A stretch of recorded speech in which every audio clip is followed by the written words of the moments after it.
Yo tuve una carrera muy intensa y muy interesante en energía. Empecé en la parte financiera, en financiación internacional, en trading, después a cargo de exportaciones a África y Oriente Medio, y finalmente tuve la oportunidad de trabajar en la parte corporativa, en presidencia y relaciones externas, la parte que tenía que ver con inversores. Y fue una época estupenda porque es como se aprende mejor, que es en una crisis con la que además forjamos amistades y maravillosas relaciones con aquel equipo directivo, con aquellas personas que en aquella época eran mis jefes, ¿verdad? Y aprendí muchísimo de los inversores. El inversor español mira la situación de España, ve que la situación en España es muy negativa en muchas cosas que percibe en su día a día, y con ese análisis lo expande al resto del mundo. Las noticias que recibimos de nuestro país y de nuestra economía suelen hacerte mirar hacia adentro y hacia el pasado, y pensar que tus abuelos o tus padres lo tuvieron muchísimo más fácil para invertir, cosa que es completamente falsa. Y segundo, hacia adentro, pensando que lo que está pasando en España le está pasando a todo el mundo, que no es cierto. Y lo que tienes que hacer es mirar hacia el futuro y hacia afuera, ¿no? Y simplemente ver que hay oportunidades en todos lados. Ahora mismo las familias deben invertir, porque ahora mismo tener el dinero en depósitos es perder dinero. Eso es una certidumbre, no una incertidumbre. Estás perdiendo dinero con los depósitos, entre que los depósitos se penalizan y la inflación. Segundo, en España la inmensa mayoría de los fondos de inversión y de las puedes liquidar diariamente, es decir, tienes liquidez diaria. Y ninguno de los fondos en los que yo trabajé durante 15 años tenías liquidez diaria, ojo. Entonces, aprovechemos esas ventajas que tiene el mercado español, que son muy únicas, son muy particulares, del mercado español, para buscar oportunidades de inversión de acuerdo al perfil de cada uno. Por eso hay que tener un plan, ejecutar ese plan, tener una asesoría independiente, y además de tener asesoría independiente, que se vaya analizando de acuerdo con los movimientos de mercado las oportunidades para acelerar, frenar un poquito el plan, etcétera, de acuerdo a los objetivos de cada uno. Yo veo riesgo de burbuja, pero no burbuja, no es lo mismo.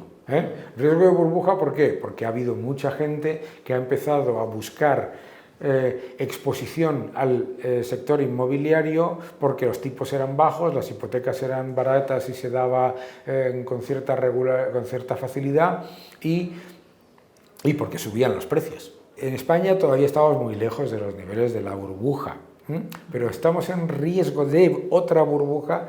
¿Por qué? Por la percepción de que el inmobiliario nunca baja. Todavía no estamos en una burbuja, creo, pero el riesgo de que se entre en complacencia con las expectativas de revalorización del sector inmobiliario en su conjunto no es pequeño. La única manera de limitar el riesgo de las burbujas es información y transparencia y educación financiera. El problema en las criptomonedas es que se ha generado la idea de que las criptomonedas solamente pueden subir. Y claro, pues hemos visto lo que creo que llevo diciendo, y tú lo sabes bien, años, que son startups de moneda. Entonces hay que ser consciente de la volatilidad, hay que ser consciente del riesgo, y hay que ser consciente de lo que llevo diciendo años, que es las criptomonedas, algunas sobrevivirán y podrán ser una alternativa a las monedas fiduciarias, y la inmensa mayoría van a desaparecer. Yo llevo diciendo, tú lo sabes, desde que se lanzó el tema de los fondos europeos, que nos olvidemos de los fondos europeos. Los fondos europeos, por diseño, no van a funcionar, no pueden funcionar. No funcionarían si los repartiese yo, con toda mi buena voluntad, con esas restricciones. porque por definición, tal y como están estructurados, van a las empresas que no lo necesitan y que tenían ya acceso a crédito y no va a las pequeñas y medianas empresas. Y si además se tienen que repartir para cosas y entelequias que sin evidencia de rentabilidad económica real, que es también otro problema, todavía peor. Subir los tipos de interés contiene el crecimiento de la inflación que pueda venir por aumento de crédito. Pero ese no es el caso de la gran mayoría de los precios que están subiendo, sobre todo en la parte de la inflación subyacente. Por lo tanto, los tipos de interés son una condición necesaria, pero no suficiente. Hay que retirar cantidad de dinero del sistema.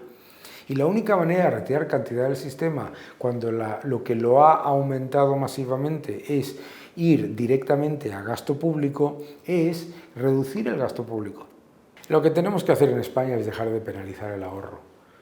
Una sociedad no progresa desde el gasto y la deuda, progresa desde el ahorro y la inversión prudente, que es obviamente el ahorro. La gente, el gobierno y sus adláteres piensan que el ahorro es una cosa que está ahí acumulada y que no está financiando a la economía real, que es lo que hace, financiando a las empresas, financiando el crecimiento, las inversiones, etc. El ahorro es la base de la financiación de la economía real, no el gasto y mucho menos el endeudamiento público para financiar gasto corriente, que es lo que se hace ahora.